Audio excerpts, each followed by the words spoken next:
materinya. Falyatafaddal mashkura wa ma'jura.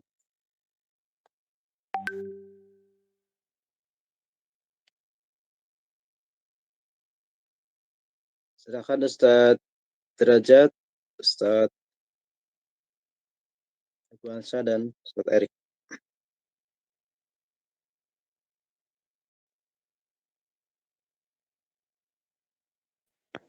Nah, silakan Ustaz Abu Hansa bisa dimulai.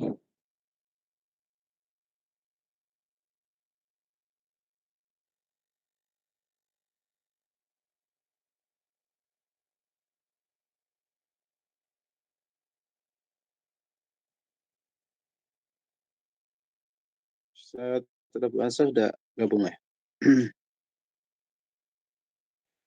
Sebentar Ustaz. Sudah. Ya.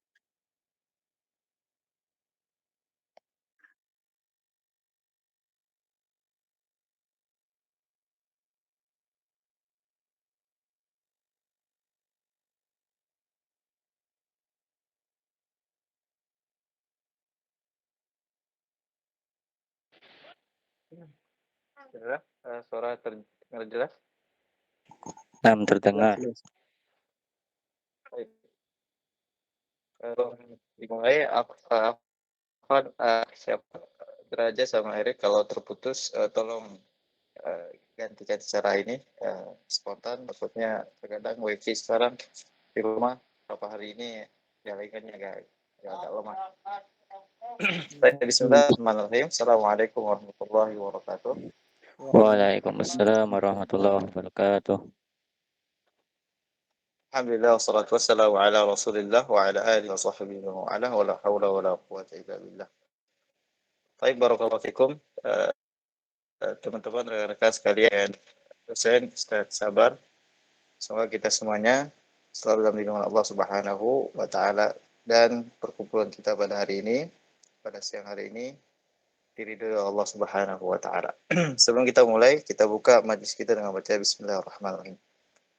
Rekan-rekan sekalian, kami dari kelompok 6 ingin mencoba memanfaatkan hasil yang kami dapatkan dari tugas tentang metode-metode pembelajaran pendidikan dalam Islam. Maka untuk mempersingkat waktu, Anda persilakan kepada tim atau kelompok 6 untuk bisa menjelaskan makalah yang dibuat pada hari ini. Kepada Erik, Ustaz Erik, al-waktu lahu. Tafadhol. Bismillah wassalatu wassalamu ala Rasulillah wa ala alihi wa sahbihi wasallam. Metode-metode pembelajaran pendidikan Islam. Terdapat 4 metode, yaitu metode kerjasama, metode bermain peran, metode sosiodrama, dan metode psikodrama. Yang perlu diketahui yaitu kriteria metode pembelajaran yang baik adalah ada 5 hal, yaitu sesuai dengan tujuan, yang kedua dapat dilaksanakan dengan kemampuan guru, yang ketiga tergantung dengan tingkat kemampuan siswa, yang keempat sesuai dengan besarnya kelompok, yang kelima melihat fasilitas yang ada. Yang pertama, yaitu metode kerja kelompok. Pengertian dari kerja kelompok yaitu kerja kelompok adalah suatu metode yang mengajar dengan kerja kelompok adalah sesuatu metode mengajar dengan membagi siswa menjadi beberapa kelompok yang mereka bekerja sama dalam memecahkan masalah atau melaksanakan tugas tertentu dan berusaha mencapai tujuan pembelajaran yang telah ditentukan oleh guru. Robert Gilstrap dan William Martin dalam Rustiyah mengatakan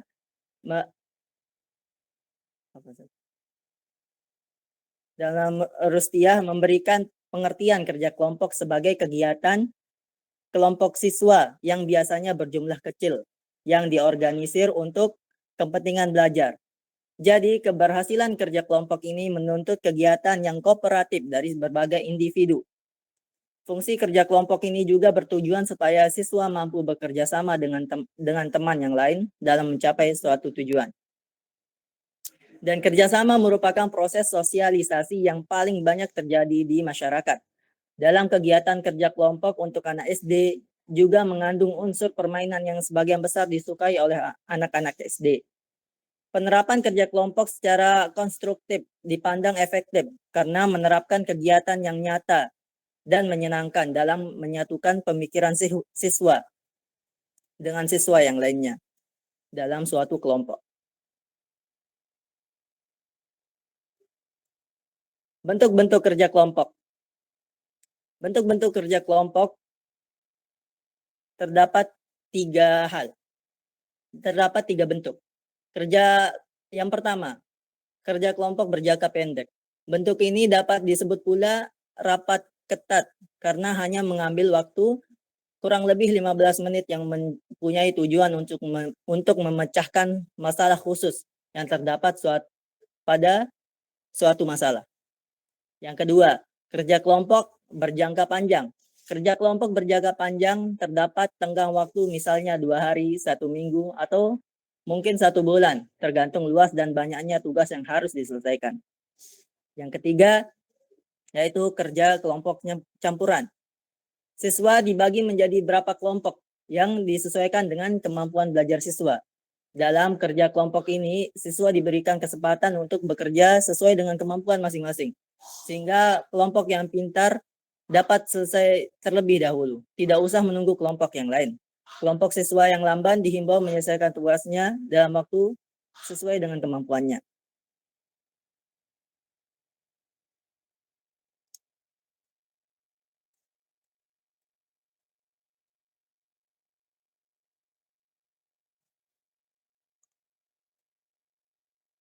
Metode kerja kelompok memberikan kesempatan pada siswa untuk mengeksplor bakat yang mereka miliki, serta mereka juga dapat memilih teman yang dianggap baik dan tepat untuk belajar secara bersama-sama. Selain itu, kerja kelompok dapat membantu siswa saling bekerja sama bertukar pikiran dengan teman-temannya, serta tidak ada kecanggungan antar sesama. Sehingga mereka dapat dengan mudah menguasai semua pengetahuan yang mereka harapkan. Selain itu, metode kerja kelompok juga dapat melatih anak-anak untuk berpikir dan bekerja kelompok. Sehingga pengetahuan yang mereka dapatkan akan lebih banyak dan lebih luas dibandingkan dengan mereka yang belajar pengetahuan secara mandiri, secara sendiri.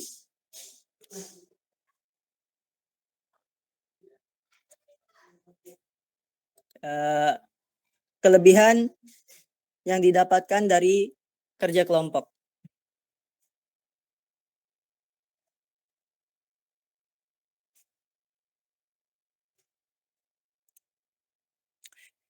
Yang pertama,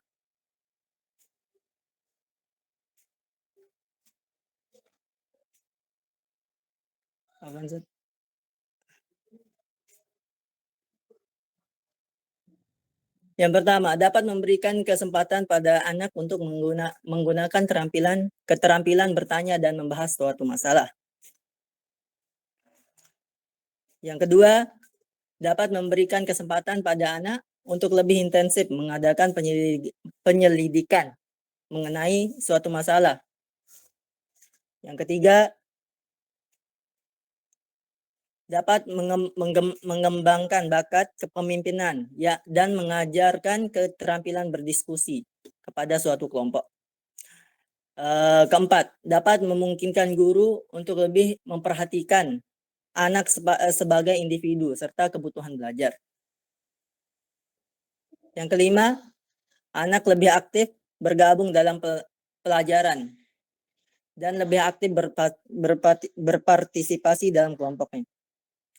Yang keenam, anak dapat mengembangkan sikap saling menghargai dan menghormati kepribadian temannya dan menghargai pendapat orang lain. dan saling membantu dalam kelompok untuk mencapai suatu tujuan.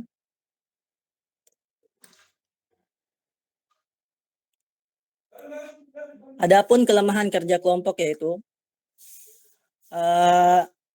hanya sering melibatkan kepada siswa yang mampu saja, dikarenakan mereka cakap memimpin dan mengarahkan, dan mereka yang kurang. Yang kedua, kadang-kadang menuntut pengaturan tempat duduk yang berbeda dan gaya mengajar yang berbeda pula. Yang ketiga, keberhasilan belajar kelompok ini sangat tergantung kepada kemampuan memimpin dan kerja sendiri.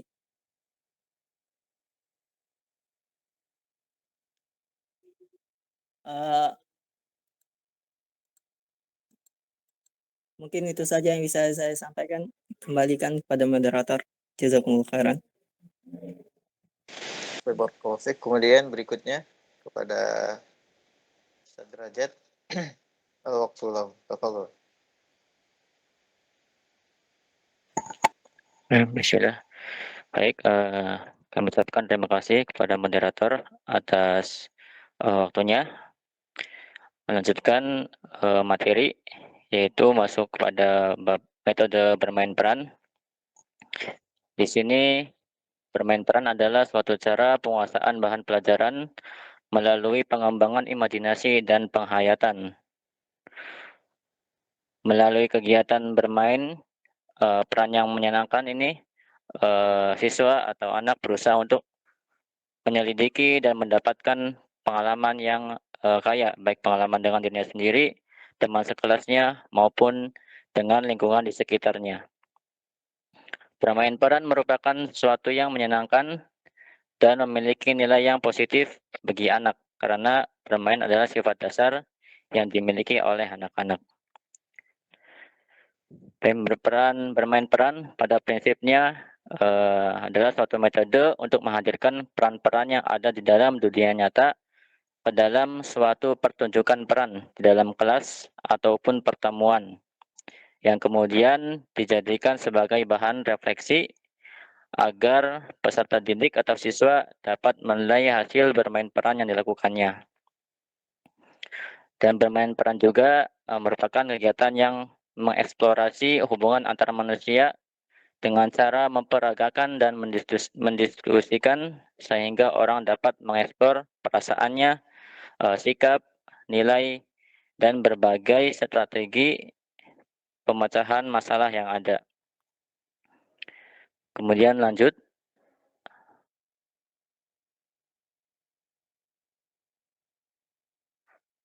Pada tujuan dari bermain peran, yang pertama adalah agar siswa menghayati suatu kejadian atau hal yang sebenarnya terdapat dalam realita kehidupan. Kemudian yang kedua, agar para siswa memahami sebab akibat suatu kejadian. Kemudian yang ketiga, sebagai penyalur atau pelepasan ketegangan atau perasaan tertentu, baik dalam kelas ataupun ruang yang lainnya. Kemudian yang keempat, sebagai alat mendiagnosa keadaan, kemampuan, dan kebutuhan siswa. Kemudian sebagai pembentukan dasar konsep diri. Yang keenam, menggali peran-peran seseorang dalam suatu kehidupan, kejadian, dan keadaan. Yang ketujuh, menggali dan meneliti nilai-nilai atau norma-norma dan peran budaya dalam kehidupan. Yang kedelapan, membantu siswa dalam mengklasifikasi dan memperjelas pola pikir, berbuat, dan memiliki keterampilan dalam membuat atau mengambil suatu keputusan menurut caranya masing-masing.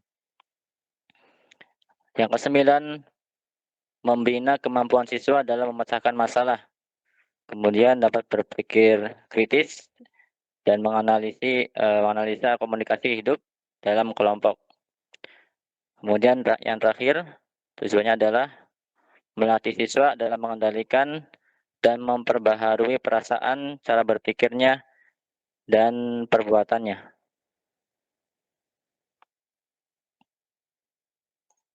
Kemudian lanjut ke karakteristik metode bermain peran. Di sini ada 3 karakteristik dari metode bermain peran. Yang pertama yaitu didasari motivasi yang muncul dari dalam. Jadi para siswa atau peserta didik melakukan kegiatan itu atas kemauannya sendiri. Sifatnya spontan dan sukarela, bukan merupakan sebuah kewajiban. Kemudian siswa merasa bebas memilih apa saja yang ingin dijadikan alternatif bagi kegiatan bermainnya. Dan senantiasa melibatkan peran aktif dari siswa, baik secara fisik maupun mental.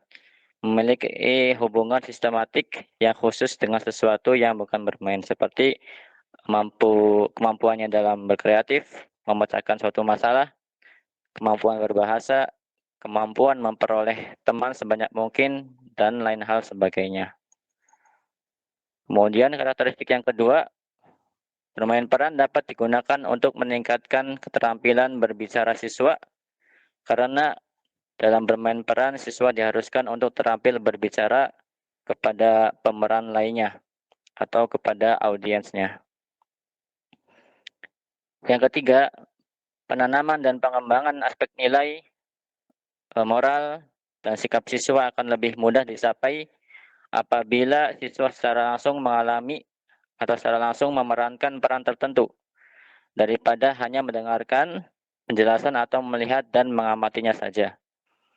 Penjelasan tersebut memberikan alasan kuat bahwa penggunaan metode bermain peran dapat mengembangkan aspek sikap dan kepribadian siswa menjadi lebih baik.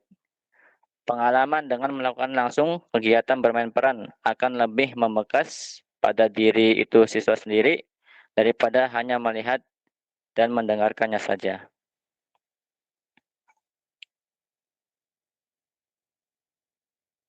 Kemudian manfaat dari metode bermain peran, tentunya siswa dapat meningkatkan kemampuannya dalam mengenali dan memperhitungkan perasaannya sendiri, serta perasaan orang lain. Yang kedua, siswa bisa memiliki perilaku baru dalam menghadapi situasi sulit yang tengah dihadapi, dan siswa meningkatkan skill atau kemampuannya dalam memecahkan suatu masalah. Yang ketiga, bermain peran bisa merangsang timbulnya beberapa aktivitas, dan siswa menikmati tindakan atau peranannya. Kemudian langkah-langkah dari metode bermain peran. Yang pertama, mendeskripsikan skenario kejadian atau situasi yang dipentaskan, atau di sini disebut tahap persiapan, langkah persiapan. Dan teknik ini dipersiapkan di mana guru atau pengajar memperkenalkan siswa pada permasalahan atau sebuah kasus yang berhubungan dengan materi yang tengah dipelajari. Kemudian yang kedua, mempelajari karakteristik peranan yang akan dipentaskan. Nah, pengajar untuk memilih siapa saja yang akan menjadi pemain atau pemeran dari siswanya dalam suatu pentas, maka dapat dilakukan musyawarah untuk pembentukan yang akan dipilih. Kemudian pengajar atau guru dapat pintar-pintar agar memilih siswa sesuai untuk memainkan peran yang dibutuhkan, dan memberikan kesempatan pada siswa yang berminat untuk mengajukan dirinya sendiri. Hal ini dapat membuat siswa lebih percaya diri. Kemudian yang ketiga, masih di ini langkah-langkah. Ya, Afan, itu ada kesalahan karena ternyata baru tadi ketahuan, jadi belum sempat tersave sisanya itu. Yang ketiga, memilih pemeran dan menugaskan untuk menghayati peran yang harus dibawakan. Di sini seorang pengajar akan mengutarakan dengan gamblang tentang kompetensi yang harus diraih pada aktivitas pembelajaran bermain peran ini. Selanjutnya, guru atau pengajar akan menunjukkan siswa untuk memperagakan sebuah peran sesuai dengan skenario yang sudah dibuat. Kemudian siswa yang berada dalam grup belajar diminta untuk mengamati kinerja siswa yang sedang mempertunjukkan perannya. Kemudian langkah yang terakhir, melaksanakan kegiatan bermain peran dan mengevaluasi dari permainan tersebut. Ketika ada hal yang menyimpang, kemudian seorang guru maka pandai-pandai menghentikan drama tersebut atau bermain peran tersebut. Kemudian ajaklah siswa untuk duduk bersama dan mendiskusikan permainan tadi. Kemudian ajak mereka, para siswa, untuk melakukan evaluasi terhadap peran-peran yang dilakukan. Apakah sudah baik, ataukah masih ada yang perlu ada kekurangannya dan perlu diperbaikin, atau yang lainnya. Dan sesuaikan dengan alur cerita yang ada.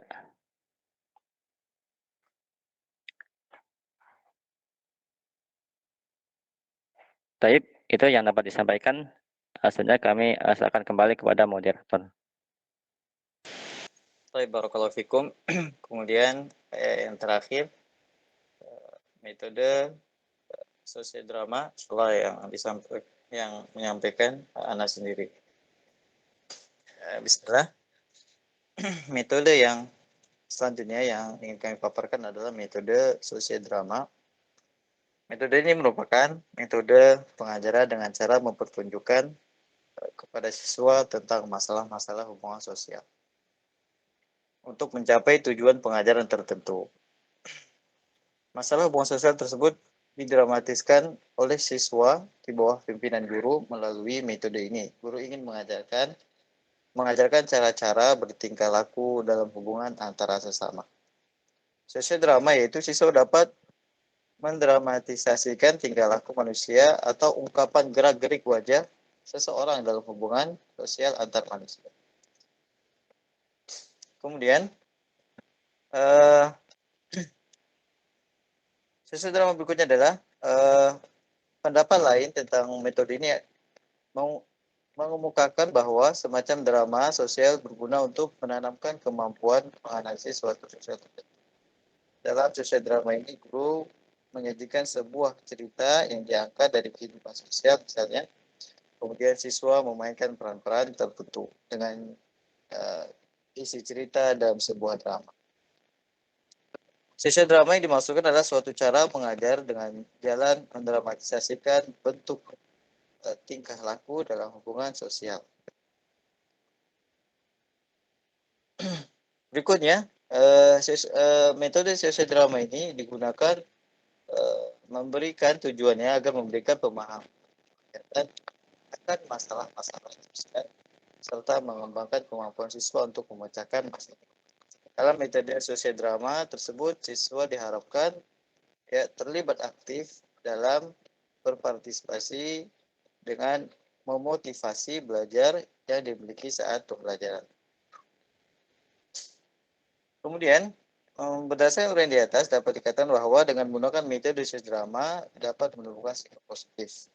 Adapun jenis-jenis metode sosiodrama adalah satu, bagian pertama A, permainan penuh. Permainan penuh dapat digunakan proyek besar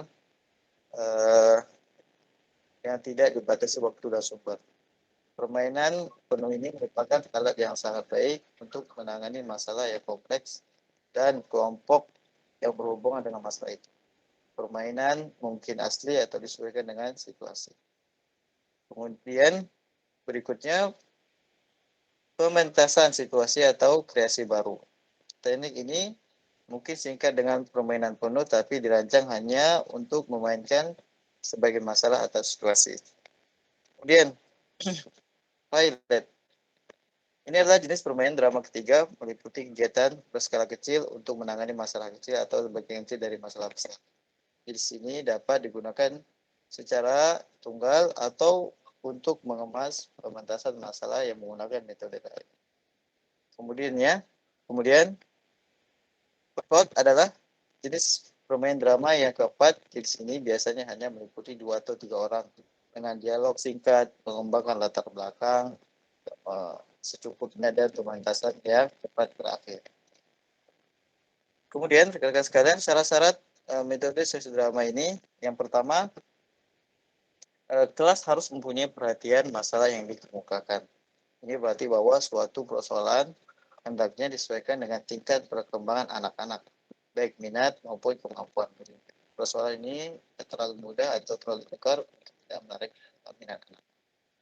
Kemudian berikutnya, para pelaku harus mempunyai gambaran yang jelas tentang masalah yang dihadapi.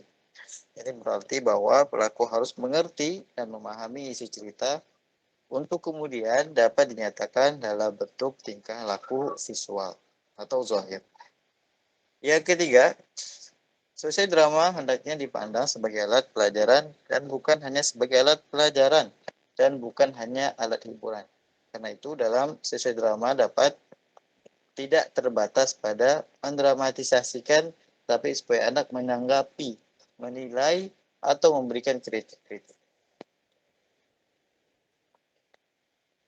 Kemudian, keberhasilan proses permainan peran sangat tergantung pada kecerdasan kemampuan pimpinan membantu permainan dalam menjalankan peran mereka. Pimpinan di sini bisa ketua organisasi, ketua pertemuan, dan lain sebagainya. Kemudian, langkah-langkah pelaksanaan metode sosial drama ini, pertama menentukan pokok tema yang akan disosialdramakan, menentukan judul, pokok tema yang apa yang harus didramakan. Yang kedua, mempersiapkan peranan. Berikanlah waktu pada siswa untuk mempersiapkan sebagai orang yang akan diperankan. Termin waktu untuk persiapan anak. Kemudian yang ketiga, pelaksanaan sosial drama sesuai dengan peran masing-masing. Yang keempat, mengadakan evaluasi. Kemudian berikutnya,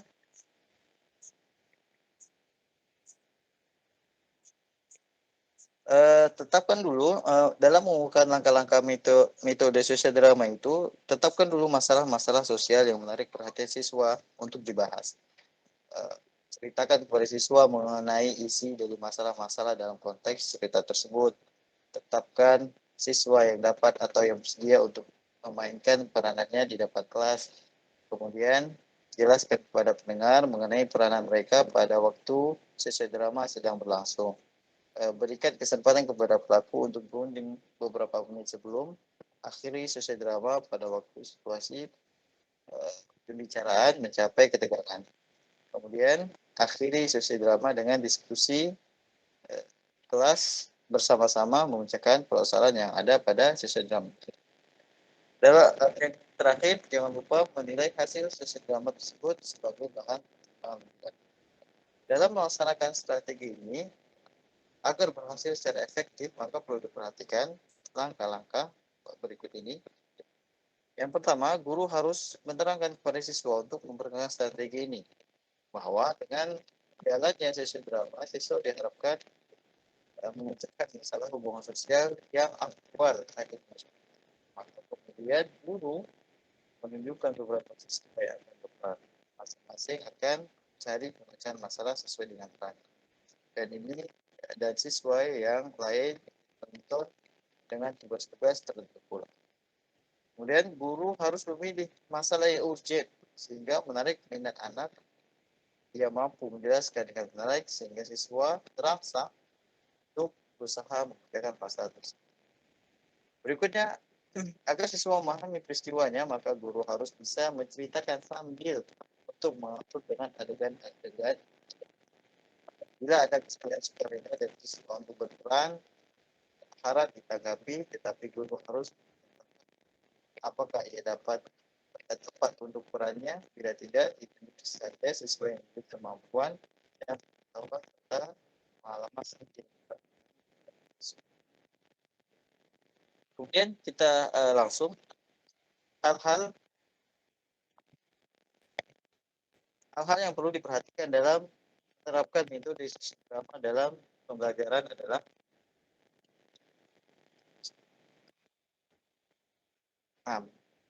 hal-hal yang perlu diperhatikan dalam menerapkan metode sosial drama dalam pembelajaran adalah satu, masalah yang jadi tema cerita hendaknya dialami oleh sebagai siswa. Kemudian penentuan peran hendaknya secara sukarela dan komunikasi dari sendiri. jangan banyak menyutradarai atau mengatur biar katakan mengembangkan diskusi yang akan kita akhir yang kelima, kesimpulan diskusi dapat dirumuskan oleh. Kemudian keunggulan dan kelemahan metode ini, kelebihan dan kelemahan metode drama adalah satu, kelebihan metode drama dapat mengembangkan kreativitas siswa dengan peran siswa dapat berprestasi, kemudian mempunyai kerjasama antar siswa, berikutnya menumbuhkan bakat siswa dalam seni drama, kerjasama antara pemain dapat dikembangkan dan dibina dengan sebaik-baiknya. Siswa lebih memperhatikan pelajaran karena menghayati sendiri. Siswa memperoleh kebiasaan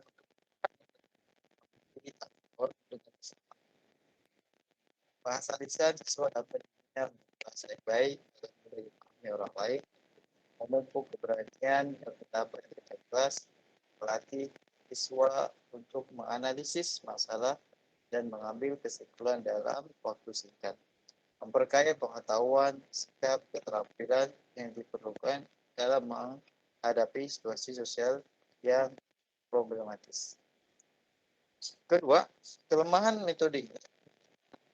Yang pertama, kelemahan dari metode ini, siswa drama dan bermain peran memerlukan waktu yang relatif panjang. Yang berikutnya memerlukan kreativitas dan kreasi yang tinggi. Ini tidak semua guru kuncinya. Dan bermain peran yang banyak ya. Siswa yang ditunjuk sebagai pemeran merasa malu untuk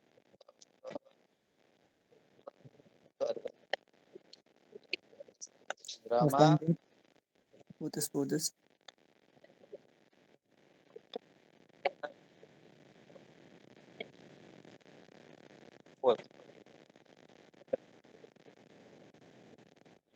Avanzat,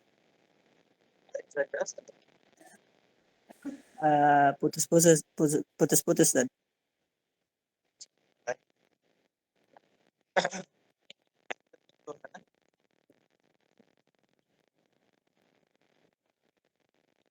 Avanzat mungkin Ustaz Rabuansyah lagi sinyalnya lagi hilang.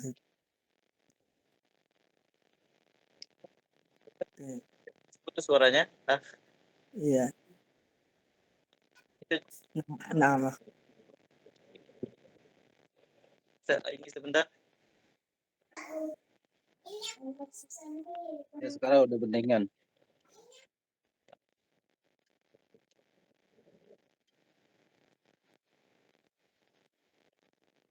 Sudah jelas ya.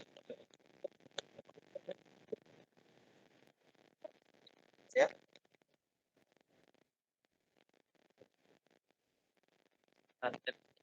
Atau derajat. Ya, masih putus-putus. boleh saya lanjutkan, Zat? Ya, fadhal. Nah, minta bantunya Ustaz.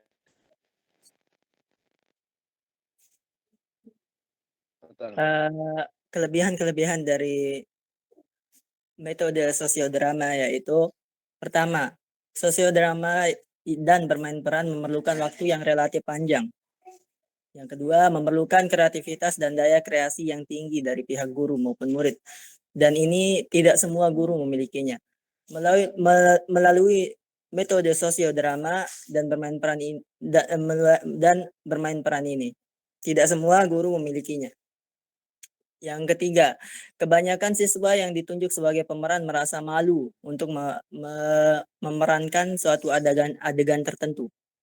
Yang keempat, apabila pelaksanaan sosiodrama dan bermain peran mengalami kegagalan, bukan saja dapat memberi kesan kurang baik, tapi sekaligus berarti tujuan pengajaran tidak tercapai.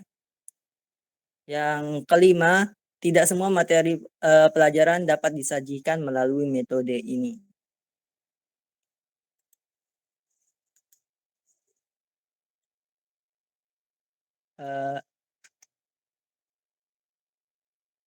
metode psikodrama.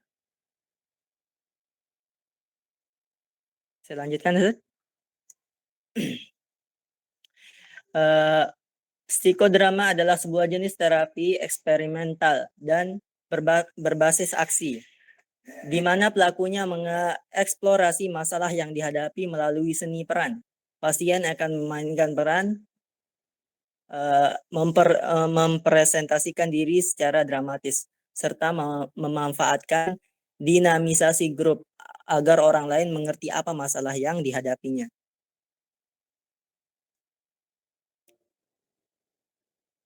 Walaupun berfungsi sebagai terapi individu, terapi psikodrama dilakukan secara berkelompok.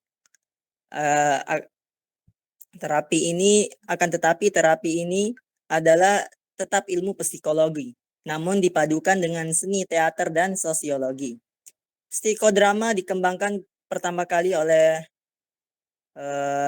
yang bernama Jacob Moreno pada tahun 1921. Diawali oleh keyakinannya bahwa pendekatan berkelompok sangatlah penting dalam terapi psikologi. Moreno memadukan dengan teater, ilmu filosofi, dan mistis. 2 dekade setelahnya, tepatnya pada tahun 1942, didirikan American Society of Group Psikoterapi dan Psikodrama. Inilah asal-usul dari metode psikodrama. Pelaksanaan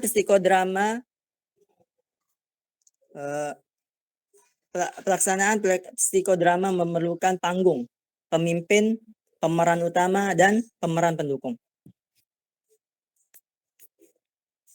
Dan juga penonton. Panggung merupakan suatu tempat tiruan yang menyerupai lokasi yang ada di dalam drama. Pembuatan panggung umumnya cukup luas, tetapi tidak perlu dibuat secara khusus. Pemimpin psikodrama adalah konselor atau siapapun yang dianggap memiliki kemampuan untuk menjadi sutradara. Perannya dalam membuat naskah drama dan mengarahkan pemeran utama selama drama berlangsung di atas panggung. Pemimpin psikodrama juga harus bertugas membuat perasaan peserta psikodrama menjadi terwakili secara bebas. Pemeran utama merupakan subjek yang memainkan suatu peran dalam kegiatan penting yang dialami oleh waktu yang lampau, masa sekarang, dan masa depan, sesuai dengan tema suatu drama.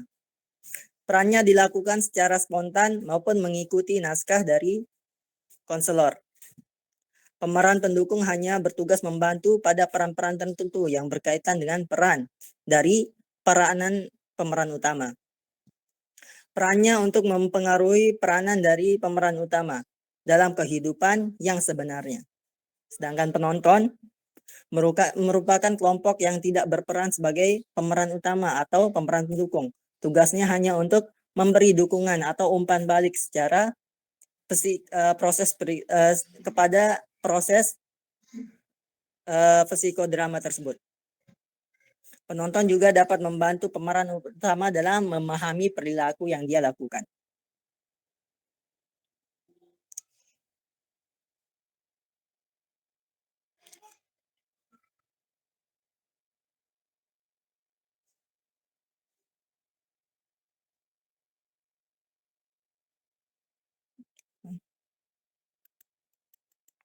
Tujuan metode psikodrama. Psikodrama juga dapat dijadikan sebuah terapi sekaligus metode pembelajaran peserta didik. Sebagai metode pembelajaran, psikodrama dilakukan dengan bermain peran yang diawali dengan permasalahan psikologis. Psikodrama akan mempermudah peserta didik dalam memahami dirinya sendiri karena adanya pengenalan konsep diri dalam drama.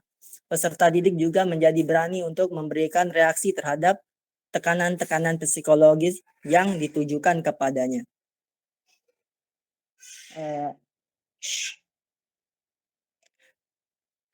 Psikodrama juga disebut action method metode tindakan. Apapun materinya dapat disampaikan dengan bertindak, bukan hanya berbicara ataupun mendengar saja. Bagi angkatan 80 dan 90-an pastilah masih ingat pembelajaran PSBB, Pendidikan Sejarah Perjuangan Bangsa, yang dulu dilakukan dengan sosiodrama. Ini menggunakan prinsip dasar yang sama dengan psikodrama.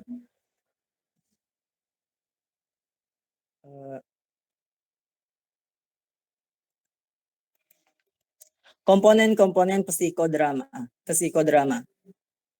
yaitu seperti yang dikatakan tadi, panggung permainan, stage, pemimpin psikodrama, pemeran utama, protagonis, pemeran pembantu, dan penonton.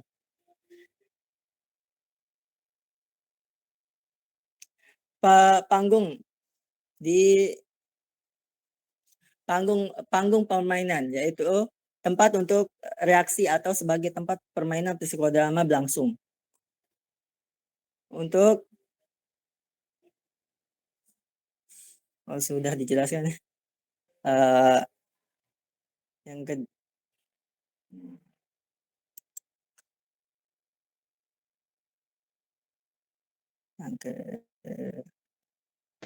Mungkin bisa langsung langkah-langkahnya aja. Langkah-langkah psikodrama. Yang pertama yaitu warm up, persiapan. Pemimpin kelompok memberikan uraian singkatan mengenai hakikat dan tujuan psikodrama. B. Mewawancarai anggota kelompok tentang kejadian-kejadian pada saat ini atau lampau sesuai tema drama tersebut. C. Dari persiapan warm up, yaitu meminta anggota kelompok untuk membentuk kelompok-kelompok kecil dan mendiskusikan apa yang pernah mereka alami dan yang mereka akan kemukakan di atas panggung dalam psikodrama. Yang kedua, pelaksanaan. Hal-hal yang dilakukan di dalam pelaksanaan yaitu A. Protagonis dan peran pembantu memainkan perannya dalam psikodrama secara alami maupun secara naskah. B. Lama pelaksanaan tergantung pada penilaian pemimpin kelompok terhadap tingkat keterlibatan emosional protagonis dan pemain peran lainnya. Yang ketiga, diskusi. Diskusi terdapat 3 pelaksanaan, yaitu pemimpin kelompok diminta para kelompok agar memberikan tanggapan dan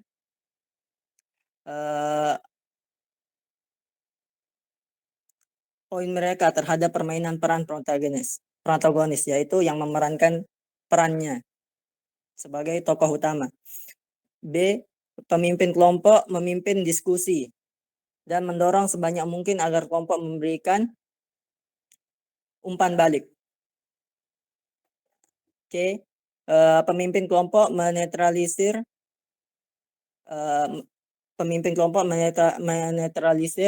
umpan balik tersebut atau poin tersebut yang bersifat menyerang atau menjatuhkan sang protagonis.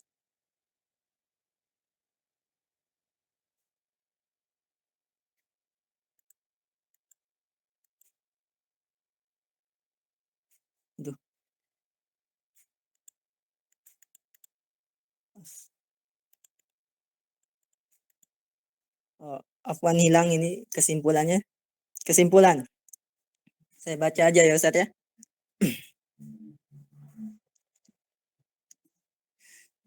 Kesimpulan. Setiap pembelajaran yang kesimpulan. Yang pertama, dari beberapa pemaparan di atas disimpulkan bahwa kerja kelompok adalah suatu metode mengajar dengan membagi siswa menjadi beberapa kelompok dan mereka bekerja sama dalam memecahkan suatu masalah dan melaksanakan tugas tertentu dan berusaha mencapai tujuan yang ditentukan oleh sang pemberi tugas atau guru. bertujuan untuk mengembangkan kemampuan siswa dengan memberi sugesti, motivasi, dan informasi, melatih diri anak dengan mengembangkan potensi dengan berinteraksi terhadap orang lain. Bermain peran. Kesimpulan dari bermain peran adalah kegiatan yang mengeksplorasi hubungan antar manusia dengan cara memperagakan dan mendiskusikan, sehingga orang dapat mengeksplor perasaan, sikap, nilai, dan berbagai strategi pemecah masalah. Dengan adanya pembelajaran peran, menggunakan metode peran, siswa-siswi akan lebih aktif belajar, memiliki sikap toleran, dan secara khusus dapat berbicara dengan bahasa yang baik dan benar. Metode sosiodrama. Kesimpulan dari metode sosiodrama adalah untuk belajar mengajar dengan jalan mendramakan, memerankan suatu dialog. Penerapan metode ini dalam pembelajaran dititik beratkan pada materi akhlaknya, seperti menanggapi, menilai, dan memberikan kritik-kritik. Metode yang mendramatisasikan dan mengekspresikan tingkah laku, ungkapan, gerak-gerik seorang dalam hubungan sosial antar manusia. Kesimpulan dari metode psikodrama yaitu dilakukan secara kelompok.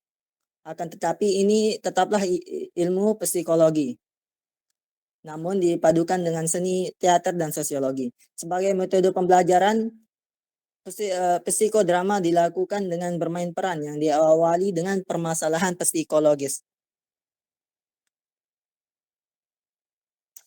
yang dikerjakan secara berkelompok, tapi dalam bentuk tujuan individu.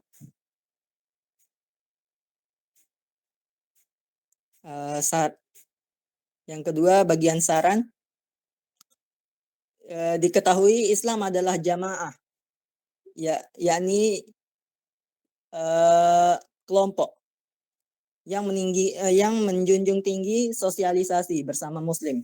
Oleh karena itu, bersama Muslim ataupun non-Muslim. Oleh karena itu, metode-metode di atas sangat relevan dalam pembelajaran pendidikan agama Islam. Dikarenakan membangun kepribadian yang menjunjung tinggi kepedulian, toleransi, dan kerjasama. Mungkin itu saja, Ustaz. Dikembalikan kepada moderator.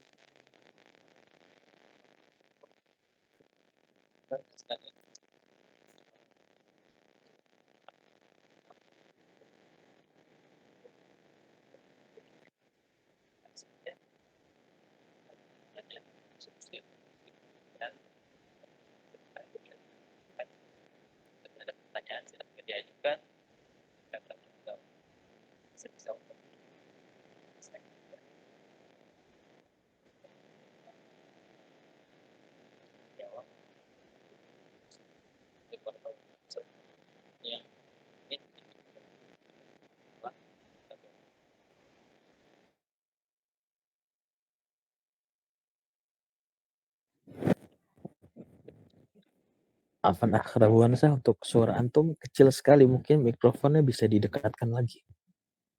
Oh iya, taib. Insyaallah ya. Nah, silakan bagi rekan-rekan yang menanggapi dari kelompok 6 kami persilahkan.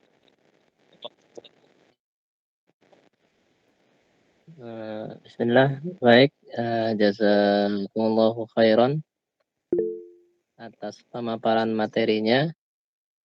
Izin bertanya dan mungkin masukan kali ya.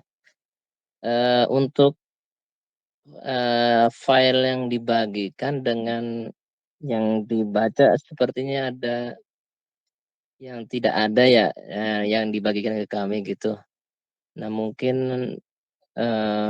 file yang dibacakan itu bisa dikirimkan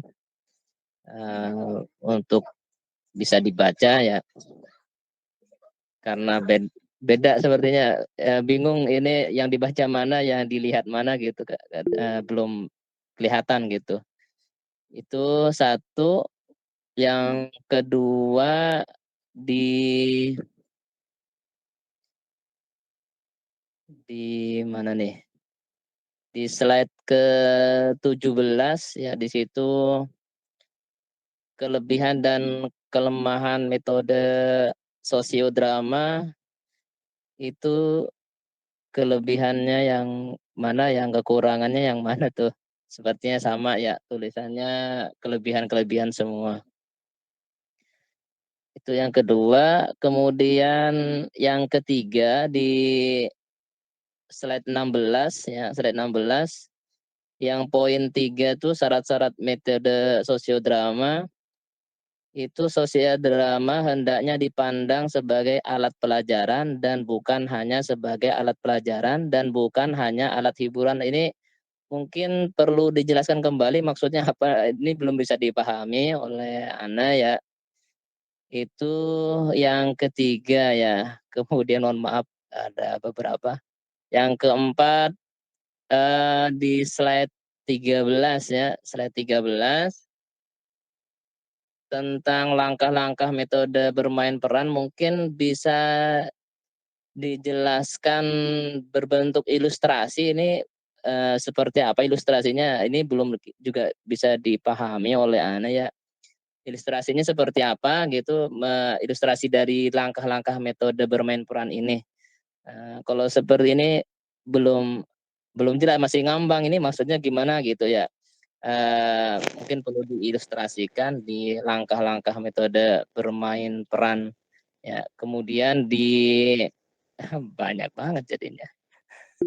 Yang keempat ya, yang keempat psikodrama dan sosiodrama juga itu perbedaan secara apa namanya, secara besar yang membedakan secara sudut besarnya itu dari sisi apa dan contohnya seperti apa untuk sosiodrama dengan psikodrama. Mungkin itu pertanyaannya, mohon maaf agak banyak. Barakallahu fikum. Assalamualaikum warahmatullahi wabarakatuh. Assalamualaikum warahmatullahi wabarakatuh. Tapi untuk materinya nanti akan dikirim mungkin ya. Tapi hari ini. Kemudian pertanyaan kedua, slide 17 ya. 17 sama, oh ya, kelebihan dan kelemahan metode sosiodrama. Ya di sini ada kelebihan, kemudian kelebihan lagi. Nggak ada ya kekurangannya begitu ya, maksudnya kelemahannya. Berarti ini salah tulis berarti ya. Salah aja ya. Silakan tuh derajat menanggapi. Nah, kesalahan itu. Salah. Laku pembuat Pasti, PT, mohon maaf. berarti yang untuk kesalahannya yang di sebelah kanan ya, yang sedikit poinnya A sampai E. Iya, betul. Itu harusnya dari kekurangan atau kelemahan. Baik, Pak. Kemudian di slide ke-16 pertanyaannya, sosiodrama hendaknya dipandang sebagai alat pelajaran dan bukan hanya sebagai alat pelajaran dan hanya alat hiburan.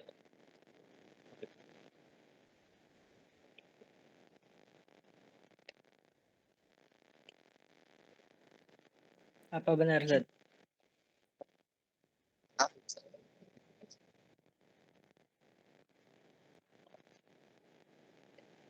Benar ya?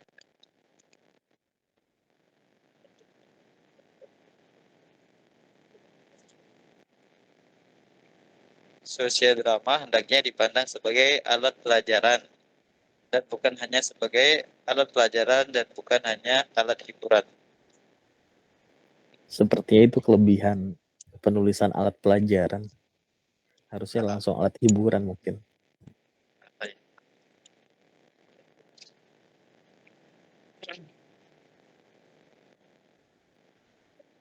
Kemudian kalau nggak salah yang terakhir, kelebihan metode psikodrama dengan sosiodrama, pertanyaan terakhir dari Ustaz Faisal. Kalau nggak salah seperti itu gitu. Silakan, ada yang ingin tentang Ana mungkin Ustaz. Apa untuk pertanyaan terakhir, metode sosiodrama seperti namanya, dia drama suatu kelompok untuk kepentingan sosial, untuk semua yang berada di dalam kelompok tersebut. Adapun psikodrama, drama suatu kelompok yang terjadi karena reaksi psikologis ditujukan untuk individu, perorangan gitu. Drama kelompok dalam tujuan perorangan.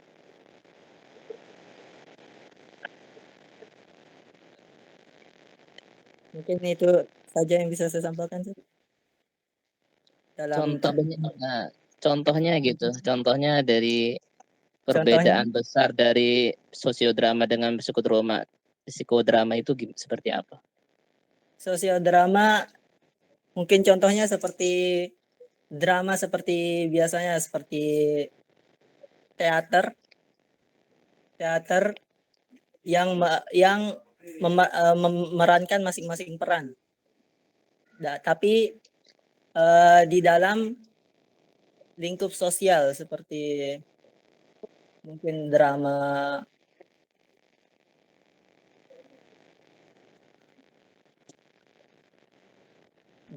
pemilu mungkin ada yang menjadi rakyat mungkin gitu. Adapun psikodrama drama yang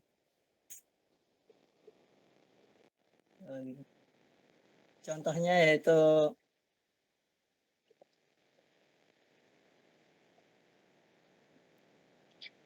menintrospeksi seseorang dalam bentuk kelompok gitu. Contohnya kayak gimana ya?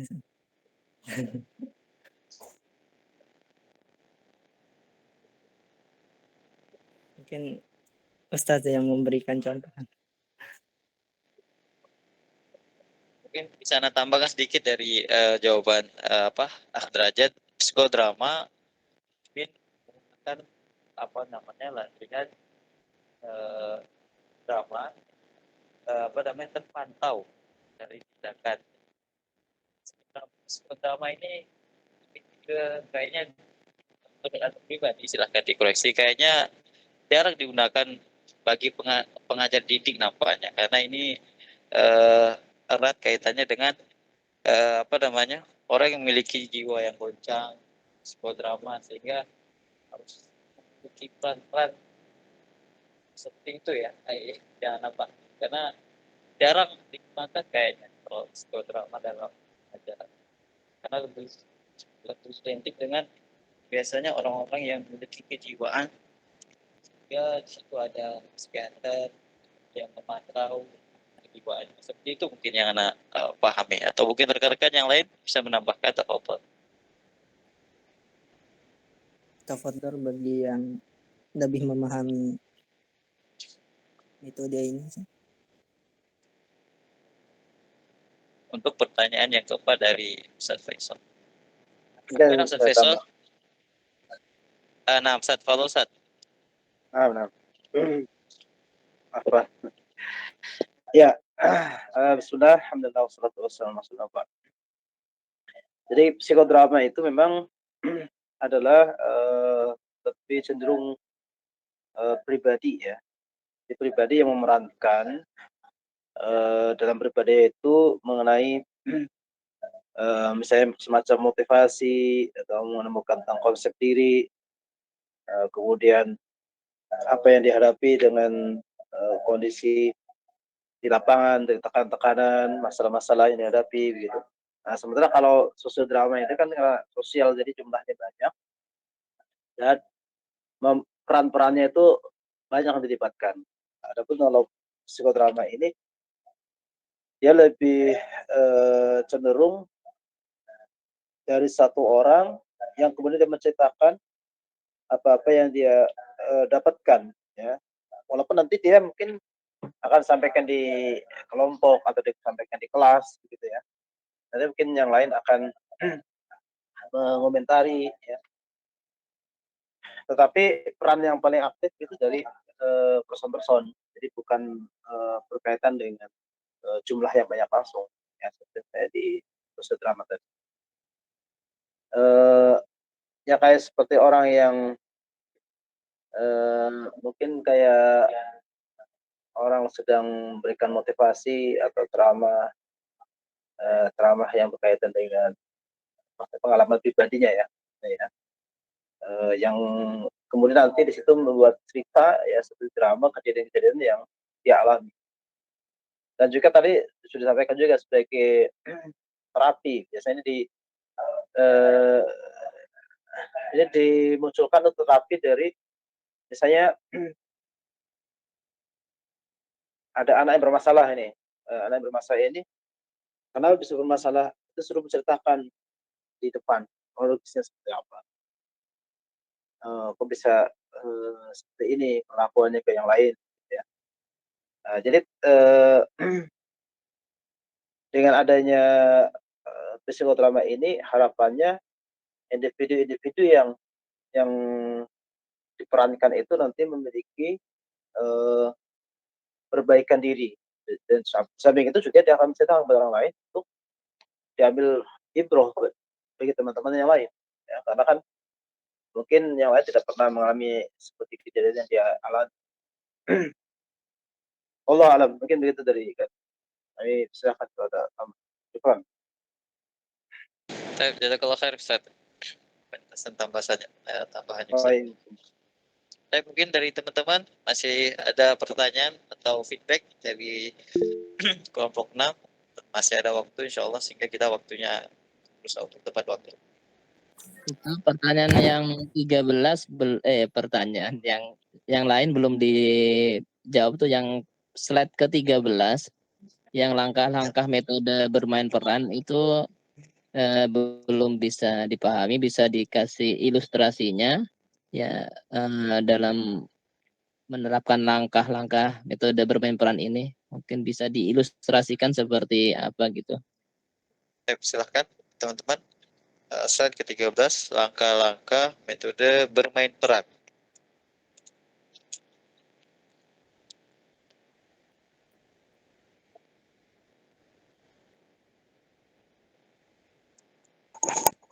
Baik, bisa Ana mungkin menjawab, Silakan. Silakan. mampu Ana. Baik, untuk langkah-langkah dari bermain peran, yang pertama adalah mendeskripsikan atau tahap persiapan. Jadi para peserta didik atau siswa membuat skenario kejadian atau situasi yang akan dipentaskan. Kita mengambil contoh misalkan bermain peran sebagai dokter, kemudian di situ nanti ada yang sebagai pasien, kemudian ada yang sebagai kasirnya, atau ada yang sebagai yang dan yang lainnya seperti itu. Kemudian setelah itu masing-masing mempelajari karakter yang akan diperankan, dan di sini seorang guru pandai dalam memilih siswa mana yang tepat diperankan sebagai dokter, mana yang tepat diperankan sebagai pasien, dan peranan-peranan yang lainnya. Kemudian ditugaskan kepada siswa agar bisa menghayati peran-peran yang dibawakan. Kemudian setelah itu baru pelaksanaan dari kegiatan peran tersebut. Misalkan tadi sebagai dokter dipanggillah seorang pasien, kemudian setelah itu masuk ke ruangan dan diperiksa oleh dokternya, didiagnosa ini seperti ini, dan ini.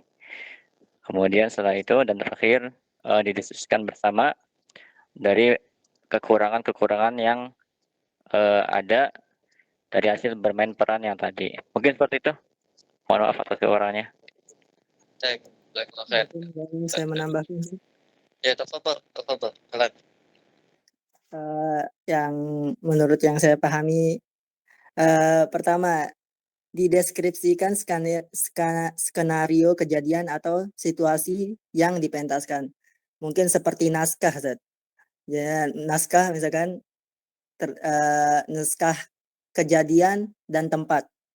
Seperti yang dikatakan Ustaz Derajat, mungkin di rumah sakit dan kejadiannya begini gitu. Yang kedua, mempelajari karakteristik peranan yang dipentaskan. Nah, peranan yang di dalam rumah sakit ini mungkin ada antagonis, protagonis, dan sebagainya. Mungkin ada pemeran pendukung. Yang ketiga, memilih pemeranan dan menugaskan untuk menghayati peran yang harus dibawakan. Nah, memilih siswa yang menjadi peran antagonis, protagonis, dan mungkin peran pendukung, dan mereka menghayati apa masing-masing yang mereka perankan gitu. Yang keempat, pelaksanaan apa yang di dalam naskah, yaitu merealisasikan apa yang mereka perankan. Yang kelima, kegiatan mendiskusikan hasil bermain peran. Kesimpulan dari bermain peran di sini bagaimana itu? Apakah begini menjadi dokter begini, menjadi perawat begini, peran pembantu begini. Mungkin itu yang saya pahami ya, Ustaz. Afwan. Baik. Jazakallah khair penjelasan tambahan dari Ustaz Edit. Mungkin ada teman-teman yang lain? Anak Ustadz mungkin mengkritis ya untuk Silakan Ahlan. mengkritisi di slide nomor 3 ya, yang terkait kriteria metode pembelajaran yang baik seperti itu. Yang ingin anak kritisi yang pertama adalah poin ketiga dengan poin kelima. Untuk poin ketiganya di sana tergantung dengan tingkat kemampuan siswa. Kalau di sini kan kriteria metode pembelajaran yang baik ya, berarti memilih metode pembelajaran yang baik, dan salah satunya di situ tergantung. Kalau kita artikan tergantung, berarti ada metode pembelajaran yang tidak bisa digunakan pada level jenjang pendidikan tertentu seperti itu. Mungkin di sini ahsannya digantinya adalah menyesuaikan dengan tingkat kemampuan siswa. Menyesuaikan di sini berarti setiap metode pembelajaran itu bisa digunakan. Yang perlu disesuaikan adalah caranya. Tentunya pembelajaran klasikal untuk anak dewasa, mahasiswa, kemudian masyarakat di majelis taklim, di SMP, SMA, SD, TK itu klasikalnya berbeda. Di sana butuh penyesuaian dengan tingkat kemampuan. Jadi bukan tergantung. Kalau tergantung seolah untuk anak TK ini nggak bisa klasikal, bisanya praktik misalnya. Padahal nggak seperti itu. Jadi mungkin kritis yang pertama adalah mengganti kata tergantung itu dengan kata menyesuaikan dengan tingkat kemampuan siswa. Karena tentunya setiap metode pembelajaran itu bisa dilakukan di setiap jenjang, hanya saja butuh penyesuaian dengan kemampuan siswa tersebut. Kemudian yang kedua adalah yang poin kelima, Ustadz, melihat fasilitas yang ada. Kalau kita melihat fasilitas yang ada ini jadi alasan mungkin bagi guru-guru, oh kita nggak bisa melakukan pembelajaran seperti ini karena fasilitas kita nggak lengkap. Oh sekolah kita nggak sebagus sekolah yang lain karena lihat fasilitas saja nggak lengkap. Kita nggak bisa ngikutin sekolah lain karena fasilitas kita nggak lengkap. Sebetulnya yang jadi pembatas antara sekolah yang baik, sekolah yang enggak, itu bukan fasilitas. Tapi yang membatasi itu adalah kreativitas dari guru-gurunya tersendiri seperti itu. Jadi C4 atau critical thinking, kemudian creativity, kemudian collaboration, communication, ini bukan cuman harus dikembangin untuk anak-anak aja, tapi guru-gurunya juga. Jadi bagaimana dengan keterbatasan fasilitas itu tidak mempengaruhi dari metode ataupun cara pembelajaran dalam menyajikan pembelajaran yang terbaik untuk siswanya. Oleh karena itu, gurunya ini dituntut untuk berkreatif, Ustaz. Nah, jadi sistem pendidikan itu, yang menghambat sistem pendidikan itu bukan hanya fasilitas, Tapi sistem pendidikan itu guru itu sendiri, walaupun mungkin ada sekolah yang fasilitasnya itu sangat-sangat minim, tapi sekolah itu diisi pembelajaran oleh guru yang kreatif, yang kolaboratif, yang luar biasa. Mereka bisa mampu untuk menghadirkan, menyajikan pembelajaran kepada siswa-siswanya yang luar biasa juga, berkualitas seperti itu. Mungkin itu aja Ustadz yang dapat Ana tambahkan, juga kritisi terkait pemilihan metode pembelajaran yang baik. Syukran wa jazakumullah khairan Ustadz.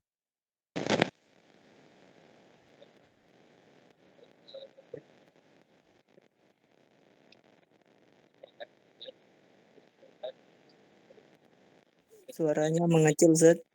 Rabansyah. Ya, udah diganti ya. Disesuaikan ya.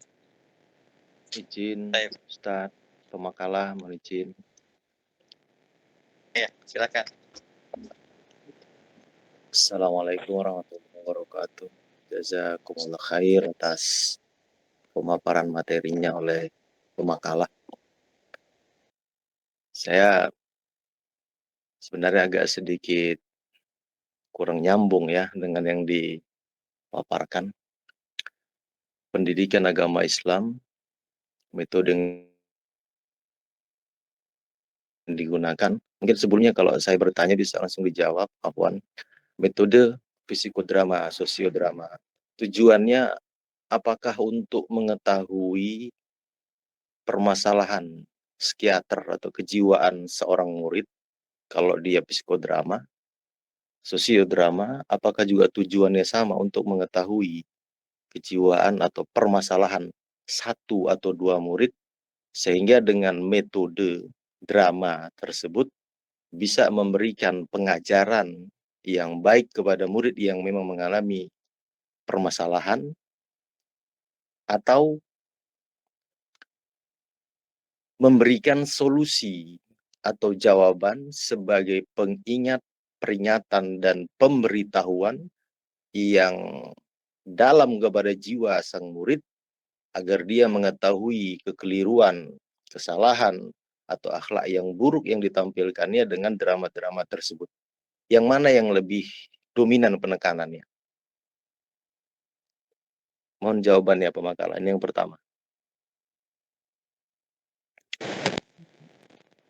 Afwan. Mungkin untuk metode psikodrama itu diawali dengan permasalahan psikologis gitu.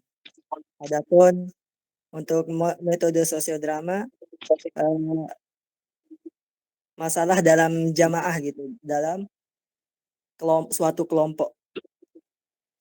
Baik, berarti psikodrama permasalahan individu seperti dijelaskan Ustadz atau dosen kita tadi. Yang kedua, sosiodrama memang Yang menambahkan mungkin Ustadz, ya seperti itu ya. ingin menambahkan Ustadz Afwan. Kalau Karena belum misalnya waktu enggak untuk meluruskan aja terkait psikodrama dengan sosial drama seperti itu Ustadz. Supaya nyambung dengan tanggapan antum selanjutnya seperti itu. Agar Afwan, tidak bolak-balik. maaf saya potong.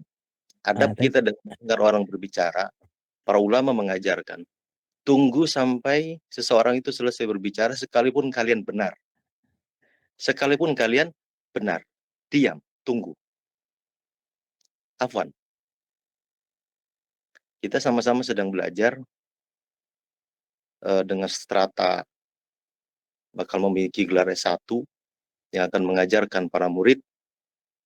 Saya pribadi tidak punya kelas yang saya ajarkan. Namun memang saya sering berkecimpung dengan banyak murid-murid sekolah sekalipun bukan murid langsung. Baik dia murid sekolah umum ataupun pesantren ataupun majelis ataupun juga jamaah, baik skala kecil ataupun skala besar. Makanya saya masuk ke dalam perkuliahan ini untuk mengetahui hal itu. Walaupun profesi saya sebagai seorang prajurit, tapi keingin tahu saya dengan dinul Islam, bagaimana menjaga generasi umat Islam ini, karena kita tahu fitnah begitu besar, jadi saya tidak meneruskan ini terlalu jauh. Saya memberikan sebuah contoh kepada Pemakalah. Kalau seorang anak melakukan kedurhakaan kepada orang tua, Ya, mungkin di dalam keluarga itu terjadi sebuah ketidakadilan antara pemberian kasih sayang antara adik kakak beradik dalam sebuah rumah. Si adik ini kita anggap usianya SMA, mungkin seperti itu. Si kakak mungkin perguruan tinggi. Si adik ini merasa dianggap tidak adil, merasa tidak adil terhadap perlakuan kedua orang tuanya, kemudian ngambek, diingatkan oleh orang tuanya, kemudian mengeluarkan jawaban dengan bentakan yang keras kepada orang tuanya. Kalau mungkin sering terjadi dengan membanting pintu, atau mungkin membanting handphone, kemudian mengemasi pakaiannya, pergi dari rumah, dan tidak masuk sekolah sehari sampai berminggu-minggu, kemudian terdeteksi si anak punya masalah, dilakukanlah metode untuk penyelesaian masalah murid ini, agar dia menyadari dia keliru, dilakukanlah metode yang tadi saya tanyakan dua tadi itu. Psikodrama, berarti dia hanya seorang diri, berarti psikodrama. Apakah naskahnya dibuat oleh seorang guru dalam istilah membuat simulasi sebuah kejadian sebagaimana dialami sang murid, atau sang murid diminta melakukan sebuah drama sehingga dia menyadari akan kesalahannya. Pertanyaan saya ini, apakah seorang guru yang membuat sebuah naskah yang berkaitan permasalahan tersebut kemudian diperagakan dalam bentuk drama oleh sang murid sehingga dia menyadari dia telah berbuat salah dan itu suatu yang masuk ke ranah dosa besar. Atau si murid di kondisi kejiwaan memang ada masalah karena tidak masuk sekolah, murung dan sebagainya, kemudian dibuatlah sebuah psikodrama agar dia menampilkan sesuatu hal sehingga diketahui permasalahannya, si murid juga menyadari dan dia bisa bertobat dan kembali ke rumahnya, atau mungkin seperti apa dampak positifnya. Yang mana lebih baik yang dua ini? Kepada pemakalah. Silahkan, Raden. Apaan Zat? Mungkin lagi-lagi mungkin menjawab. Di dalam teknik psikodrama ada seperti yang dikatakan sebelumnya ada 7 hal. Mungkin termasuk di dalamnya seperti yang dikatakan Ustaz Ferdiansyah. Ada yang pertama kreatif imagery, yaitu pembayangan kreatif. Teknik pemanasan untuk mengundang peserta atau suatu objek, peserta objek membayangkan adegan yang menyenangkan, netral ataupun yang menyedihkan bagi diri sendiri. Jadinya dijadikan naskah dari pengalaman dia sendiri. Yang kedua, The Magic Shop. Ini merupakan teknik pemanasan yang berguna bagi protagonis yang tidak dapat memutuskan atau ragu tentang nilai dan tujuan mereka. Jadinya kayak mencari jati dirinya gitu. Ya, atau ragu tentang nilai mereka. Ragu terhadap apa yang dia lakukan. Yang ketiga, ada 7 ya. Teknik berbicara sendiri. Teknik ini melibatkan protagonis. Protagonis menyajikan sesuatu seperti curhat gitu, menolong tentang situasi dirinya. Jadi ya psikodrama nggak semuanya harus banyak kelompok, bisa 2 orang, 3 orang untuk curhat gitu. Monodrama. Teknik ini merupakan bentuk inti terapi. Dalam teknik ini protagonis memainkan semua bagian peran yang tidak menggunakan ego pembantu. Ya, pertolongan dari orang lain atau masukan dirinya dari orang lain, ego dari orang lain tidak masuk ke dalam situ. Jadinya dia mainkan semua peran tersebut dan dia merenungi apa yang dia perankan gitu.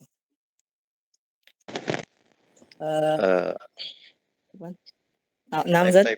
Masih dilanjut tambahannya? Sebentar, Ana minta izin dulu sama dosen karena kayaknya waktunya sudah ini. Apakah ada ada penjelasan terakhir dari dosen apa gimana? Karena nih waktu kayaknya udah habis. Ngelihat teman-teman kita atau ada kegiatan apa? Nah, gimana Ustadz Sabar? Apakah dilanjut? Apakah keputusan terakhir dari Ustadz? Bagaimana Ustadz? Nah, tafadhol Ustaz.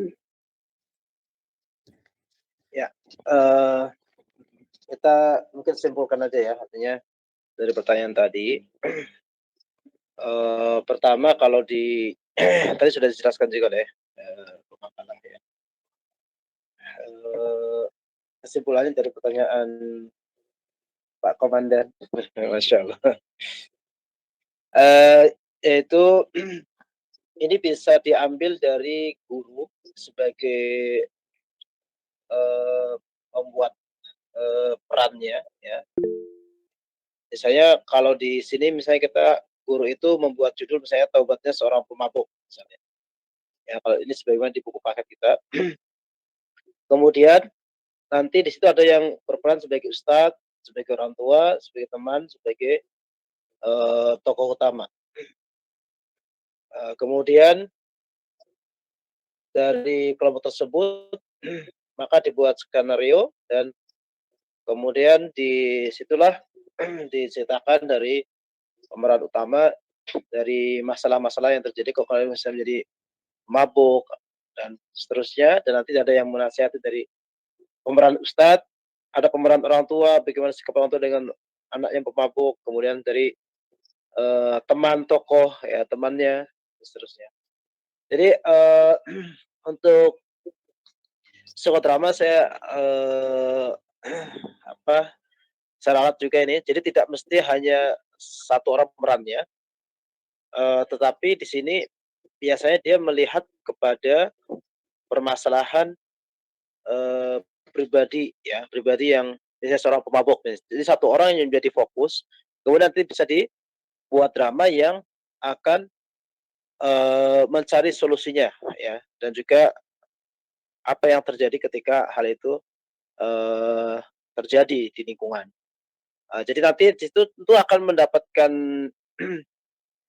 pelajaran yang berharga bagi siswa dan juga termasuk pemerannya, itu akan ada real di lapangan bahwa apa yang kita hadapi itu ternyata berat juga ya begitu. Kalau untuk menghadapi orang yang mabuk itu berat juga. Karena kan kadang kalau hanya sekedar cerita, wah itu hanya mungkin dalam bayangan-bayangan saja. Tapi ketika ada bukti di lapangan sebagai pemerannya, dan ini akan lebih menjiwai biasanya, ya lebih menjiwai dan lebih berkesan bagi anak. Jadi ini tentu pembahasan ini pembahasan yang tentu butuh pengalaman yang lumayan luas ya dalam rangka untuk membuat drama, kemudian psikodrama ataupun sosial drama yang memang ini ada potensi-potensi yang harus dilibatkan di situ ya. Dari mungkin bagaimana menyiapkan karakter sebagai ustadz, seperti apa nanti yang menasihati sebagai orang tua, cara gaya bicaranya kepada anaknya bagaimana, misalnya contohnya tadi ketika berkenaan dengan seorang pemabuk gitu ya, tobatnya seorang pemabuk. Nanti di situ tentu latihannya tidak mungkin tidak satu kali ya. Jadi atau mungkin bisa di beberapa kali pertemuan dalam proses pembelajaran itu nanti disiapkan, mungkin nanti yang pemeran sudah latihan dulu di rumah, jadi semacam tugas ya yang ini prosesnya butuh waktu lebih lama tentu ya. Dibanding kalau misalnya kita sistem ceramah begitu kan mungkin selesai gitu ya. Satu kali ceramah selesai kita sampaikan materi. Tapi dengan drama begini biasanya ada persiapan-persiapan yang butuh disiapkan. Misalnya termasuk pasti ada alatnya, ada pakaiannya, seragamnya. Wah ini seragam ustadz begini, terus kayak pakaian pemeran sebagai orang tua seperti apa. Itu untuk lebih menjiwai dan lebih memahami. Mungkin begini, dari jawaban ini mudah-mudahan sudah bisa memuaskan. Mungkin kalau Pak Komandan ini mau nanya lagi, silakan. Nah, Ustaz. Kemudian berikutnya, nah kalau sudah nanti pertanyaan yang berikutnya saya selesaikan, setelah itu kita tutup atau saya absen. Nah, Anak ingin sedikit ini Ustaz meluruskan terkait perbedaan antara sosial drama dengan psikodrama Ustaz. Tadi kan ada pertanyaan di pertanyaan pertama, apa perbedaan antara sosial drama dengan psikodrama? Ya, Ingin baik, menambahkan silakan, ini silakan. tadi Ustaz, supaya gabung nanti Silakan. pertanyaan dengan Pak Pardiansyah. Oke, untuk sosial drama ini lebih untuk memfokuskan pada pembelajaran adab. Contohnya seperti apa sosial drama? Ini pernah dilakukan di kelas kita, yaitu anak-anak memperagakan bagaimana kondisi yang ada pada kereta.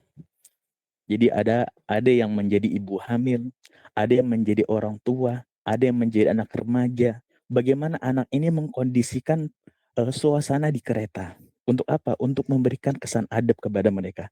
Oh, anak yang muda memberikan tempat duduk kepada yang tua, kepada ibu hamil. Juga contohnya pada bagaimana adab berkata. Seperti yang kita lihat biasa baca pelajari dalam Arobiyah Baina Yadaik. Di sana ada drama-drama yang bukan mengusung cerita, akan tapi konsep berbicara. Nah, ini sosial drama. Sedangkan psikodrama itu lebih pada kesan moral, di mana biasanya di sana ada peran antagonis, juga ada peran protagonis. Seperti itu, Ustaz. Yang membedakan antara sosial drama dengan psikodrama. Mungkin itu aja, Ustaz, yang ingin tambahkan. Syukran wa jazakumullah khairan. Izin Ustaz, Tunggu, melanjutkan silakan. tadi terputus Silakan. oleh Akhi Jamal. Jazakallah khair ketua kelas. Itu tadi yang sebenarnya yang ingin Anda dapat jawaban dari pemakalah ya. Kita tahu sosiodrama dan psikodrama terkait dengan moralnya dan perbuatan langsungnya. Kita sudah mengetahui makna itu. Cuma kenapa tadi saya masuk ke pertanyaan itu? Karena ada sebuah hadis, sebuah riwayat. Ketika seorang sahabat datang dengan melapor, ya Rasulullah, saya mau berzina. Jawaban Rasul Sallallahu Alaihi Wasallam ini terkait psikologi pendidikan kan, berarti Rasul Sallallahu Alaihi Wasallam memberikan jawaban. Bagaimana kalau, nah ini langsung ke wanita dan keluarga si penanya tersebut dikatakan berzina, apakah engkau suka, apakah engkau ridho?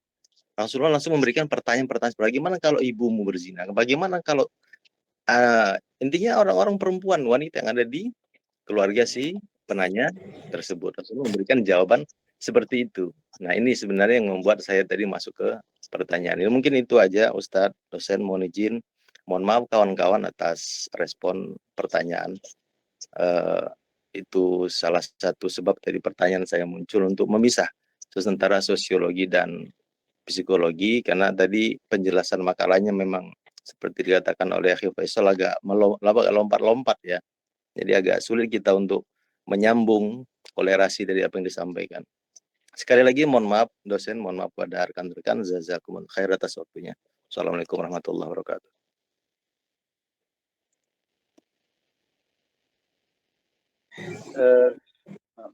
Syukran, Zahra. Untuk moderator ini boleh saya ambil alih? Nah, silakan Ustaz. Ini udah Ustaz. Baik. Ustaz. Nah, tadi pertanyaan yang tadi kritikan dan masukan-masukan tentu ini baik untuk diperbaiki pada makalah yang membutuhkan perbaikan. Dan tentu ini hal yang baru ya, yang perlu kita pelajari lebih mendalam lagi dalam sosial drama dan psikodrama. Karena mungkin kita ya mungkin jarang ya, kecuali mungkin di bahasa Indonesia ya biasanya ya, itu sering diterapkan ya. Tapi kalau di pelajaran pendidikan agama ini mungkin yang butuh belajar bagaimana untuk memerankan dari permasalahan yang ingin diselesaikan. Seperti tadi misalnya tentang drama taubatnya pemabuk ya, maksud tadi buruknya akhlak ya, dan contoh baiknya akhlak. Tentunya ini tentu kan hal yang bisa kita ramu, ya kita persiapkan dan diatur dengan baik.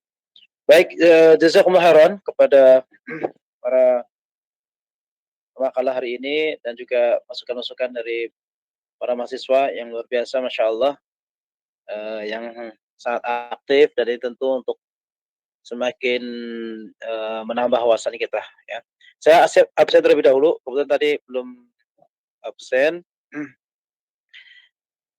Anggis Marliana, apakah hadir? Kemudian Arif Setiawan, Hadir Ustaz. hadir. Baik.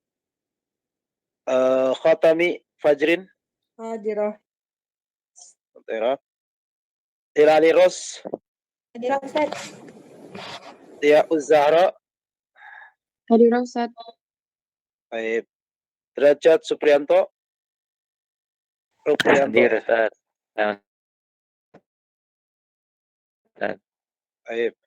Berikutnya Febri Hilmi, Hadir Ustaz. hadir, masya Allah. Gagah Haris, Hadir Ustaz. baik. Berikutnya Jeffrey Irsan, Hadir Ustaz. hadir. Berikutnya Muhammad Faisal, Hadir. ya. Insyaallah. Muhammad Abdul Majid, Hadir Ustaz. baik. Muhammad Rerik, Hadir ya Ustaz. insyaallah. Baik. Afan, Muhammad Rerik ini di catatan saya 3 kali tidak hadir ya? Dari sebelumnya Ustaz. Kemarin Ana hadir Ustaz. Iya. Kemarin hadir. Oh, masya Allah. Kemarin Sebelumnya lagi 2 kali, saya di tempat saya ini 3 kali tidak hadir. Dan pertemuan yang lalu. Yang 2 kalinya saya safar Ustaz, dan sakit. Oh, baik, safar. Oke. Safar dan sakit. Mungkin yang ketiganya nggak tahu. Yang kemarin hadir ya? Ya. Alhamdulillah. Baik, Muhammad Shalih Fauzan. Hadir Ustaz. Baik, Muhammad Sugiarto. Muhammad Sugiarto. Belum ada ya, belum kelihatan. Nazar Husaini. Hadir. Di sini saya lihat hadir. Nasira. Hadir Hadira. Ustaz. Baik. Kemudian Neti. Hadir Ustaz. Hadira. Baik. Pardiansyah. Hadir Ustaz. Hadir. Saya melihat di ini nih. Kemudian Putri Agatha. Hadirah. Hadira. Fatma Ningsih. Hadira di Hadirah, sini Ustaz. kelihatan. Hadirah. Baik. Rizwan Hadir Ustaz. Iskandar. Hadir. Kemudian Sahara.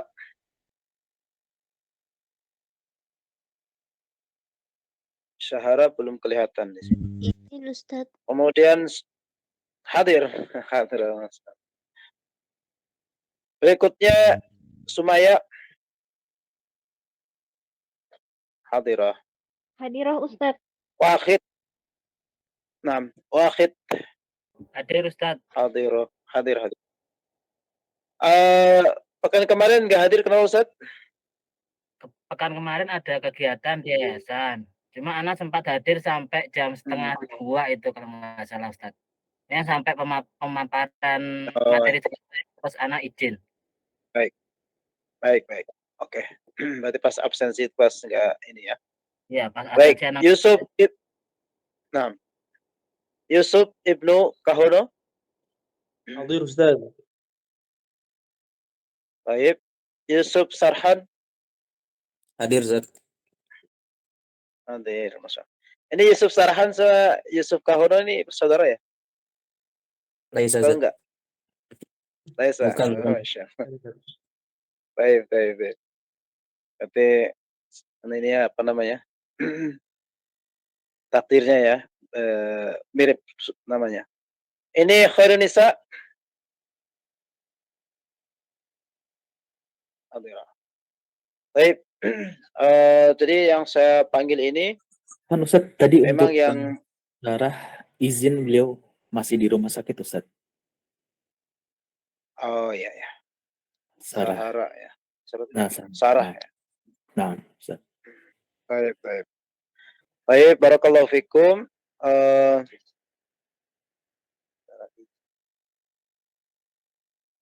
Atas kehadirannya dan partisipasinya, Masya Allah, jazakumullah khairan. Mudah-mudahan ini menjadi tambahan ilmu buat kita sekalian untuk lebih meningkatkan lagi keilmuan kita dalam mendidik putra-putri bangsa Indonesia. Insyaallah. Dan terutama juga untuk anak-anak kita ya, keluarga kita, karena tentu mendidik anak itu kadang-kadang tidak hanya dengan cara menegur atau menceramahi. Mungkin kita bisa berdialog dengan anak, mungkin bisa kita kayak bermain peran dengan anak, misalnya begitu. Inilah ya dari manfaat belajar kita tentang metode-metode pendidikan ini agar kita lebih kreatif lagi di dalam mendidik ya. Yang insya Allah dari kreativitas yang bisa kita terapkan dalam mendidik itu banyak metode, nanti disitulah bisa kita kembangkan dan bisa kita lanjutkan metode mana yang paling tepat yang untuk bisa kita berikan ke anak yang lebih masuk, bisa menyentuh dan lebih menguatkan anak ya. Anak dan termasuk juga pelajar ya, para peserta kita. Wallahu ta'ala alam. Terima kasih banyak. Wa jazakumullah khairan. Nakhtatim bidu'a kafir majlis. Subhanakallahumma wa bihamdika asyhadu an la ilaha illa anta astaghfiruka wa atubu ilaik. Wa akhiru da'wana alhamdulillahi rabbil alamin wa sallallahu Muhammadin wa ala alihi wa sahbihi wasallam. Untuk pemakalah tolong japri ke saya juga untuk materinya ya. Saya tadi belum menemukan ini. Baik, demikian. Assalamualaikum warahmatullahi wabarakatuh. Waalaikumsalam Waalaikumsalam warahmatullahi wabarakatuh. Jazakallah khairan. Terima kasih. Barakallahu fikum. Jazakumullah khairan. Terima kasih banyak.